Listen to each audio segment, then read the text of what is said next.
But all these tutorials are on a 9-note D kurd. What do I do if I want to explore extended or mutant scales? I got you. In today's video we're going to explore this F-low Pygmy from Meridian Handpans.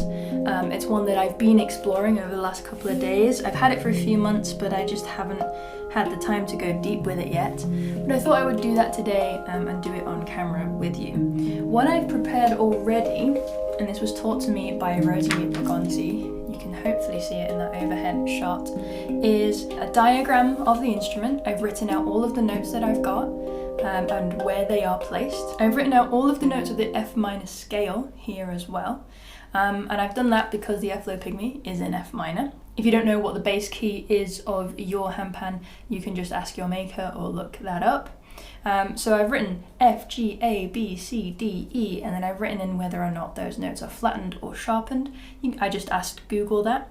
I underlined what notes are missing on my handpan. This is a pentatonic scale that's been extended with a D flat underneath. So I'm missing one note of the F minor scale. I've just underlined that so I know. I've boxed which full chords I have available to me on this handpan. I've got all 3 notes of all of these chords, so I know that. And I've got 2 notes of all of these other chords. I'm just missing this B flat within it, right? Which is a shame. I could borrow that from another handpan, or I can just hint at that within those chords. There's still nothing stopping me from playing all of these chords. Then what I've done is I've drawn very simple diagrams in pan script, so that I can quickly and easily look at those diagrams and know where to place my hands to play those chords. So that's step 1, and I recommend doing that regardless of whether or not you've got an extended scale or just a regular 8 or 9 note pan. The next step is to learn where all of the notes are. So first of all, I'm going to find all of my Fs because my scale starts on F. I've got an F on the ding. If I look at my diagram, I know I've got an F here, and I've got an F here. I'm going to play those.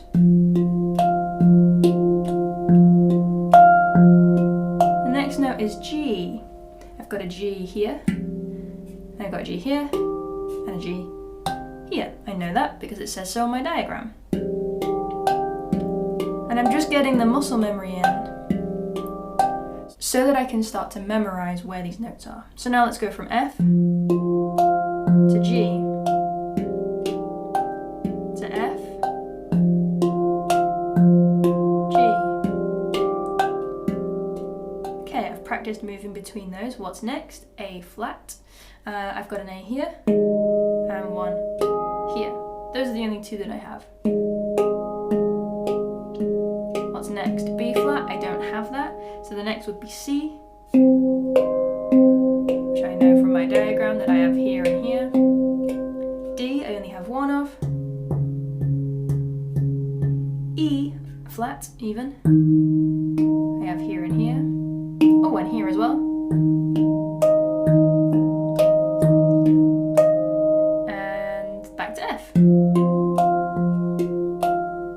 So what I recommend doing is playing different combinations.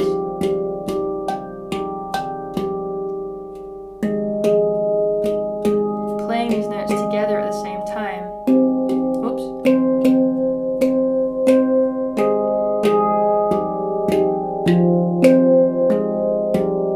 Right, so now I'm trying to play 2 notes at the same time, but moving up or down in the scale. So just so I'm getting used to moving my arms in certain ways, so I can start to feel out, memorize, get that muscle memory for where everything is.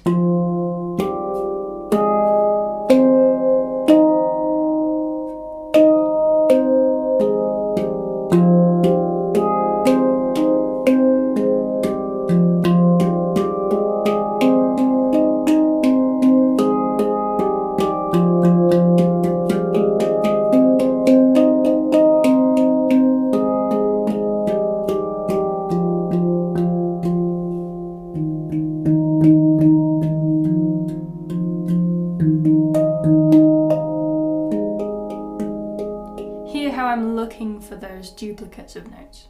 So if this was a brand new instrument to me, I would spend a lot more time on this. I would spend, a good maybe 10, minutes a day, for instance, if I didn't want to do everything all in one big block. It's important that you do repeat this daily, because if you just learn it all in one go and then step away from it for a week, you will forget it all straight away. So do this on the regular. The next step then is actually learning the chord shapes, which we've written out using Rosie's pan script here on this sheet, right? So I've got the chord shapes, I'm looking at them right now, and I'm going to play some arpeggios.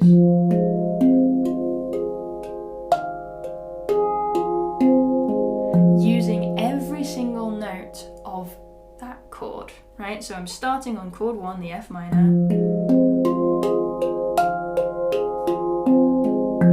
And I'm just playing up and down. I can use my chord sheet as reference.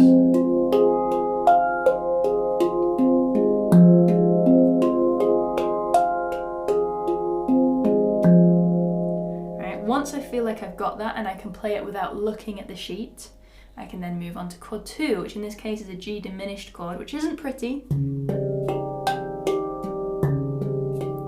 That's the scary diminished chord. Okay, now let's see if I can move between the F minor and the G diminished.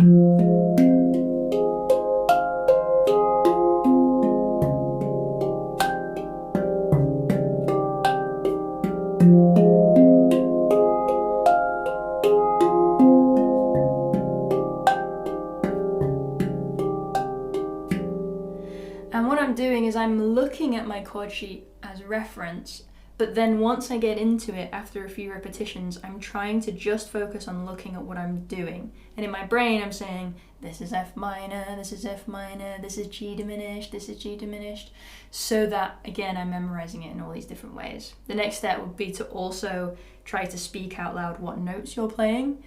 I'm not going to do that just now, because that's just like a billion things at once. All right, so there's 2 chords. Then we've got A flat major. Again, looking at my chord sheet for reference, and then just doing it on my own. So what I would do is I would go through all 7 of those chords, regardless of whether or not there are notes missing. You will always have enough notes to do some sort of pretty arpeggio because it's an extended scale, right? And then every couple of chords in, I'll rock back and forth between those 2 chords. Say I've gotten as far as C minor, which is chord 5, then I might decide, okay, I'm going to practice going between F minor and C minor. Oops. I need to practice that again.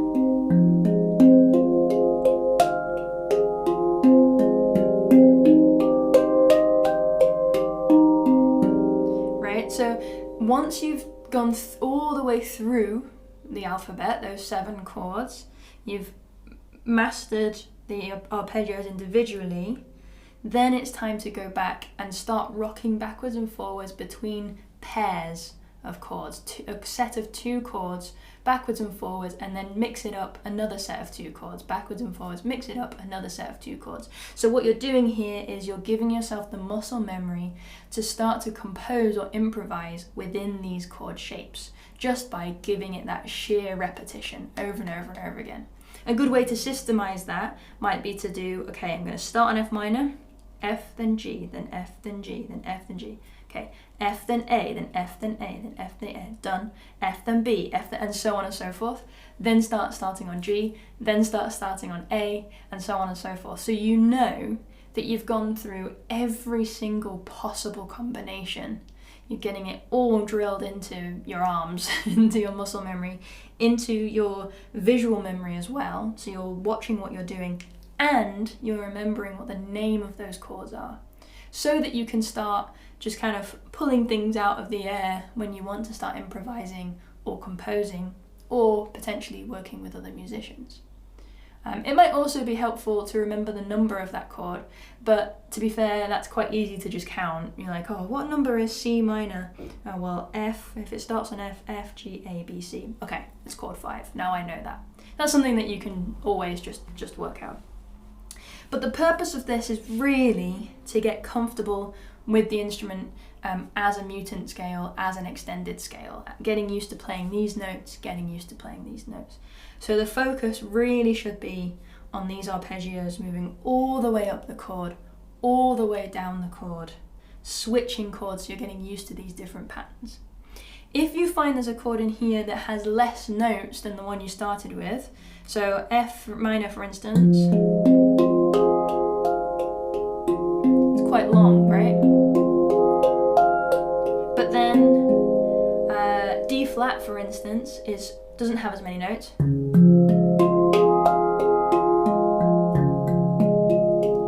So in order to make it fit within the same structure, I might just double the notes. Right, at the end. So here's me switching between F minor and D flat major.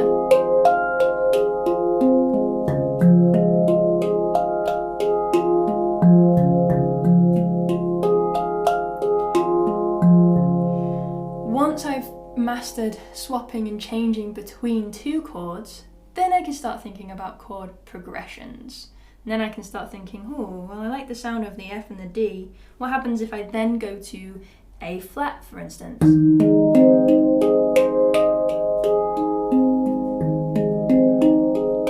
then maybe C minor.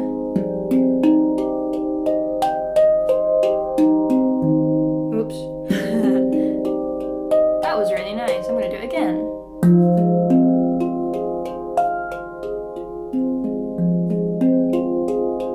Then D flat.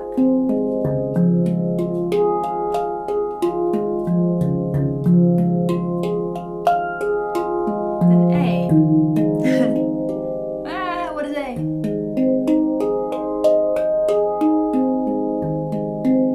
And then C minor.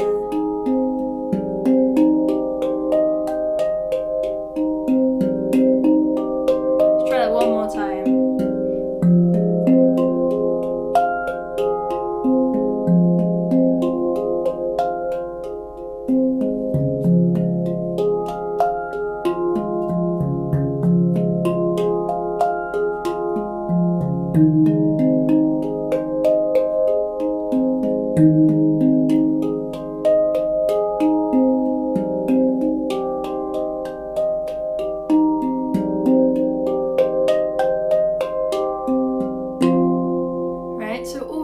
Exercise, a drill for getting to know this instrument actually starts to sound really quite beautiful. And as you get more and more comfortable with these arpeggios, you can keep trying different variations of chord patterns.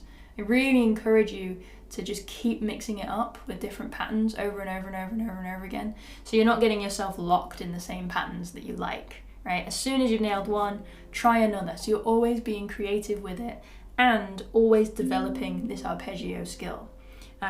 As you're doing that, other things to think about, you know, are the essence of your touch, what that feels like, where you're striking on the note. Are you getting a nice pure sound? Do you want to get that more muted sound by curving? Or do you want to open it up by slapping? You know, there are lots of different ways that you can play the instrument as well. So the more you get comfortable, the more I encourage you to start experimenting with the actual texture of the sound that you're playing. So there's just a few little pointers on how to get to know and get used to playing an extended handpan. I hope that's helpful for you. I hope you enjoy exploring. If you're interested in more of these kinds of videos, please let me know, because I've got a couple of mutants. I've got this F-low Pygmy, I've got a C-sharp Pygmy, and of course my D kurd and my Sabye are also extended underneath too. I just don't tend to use them because most beginners don't have them.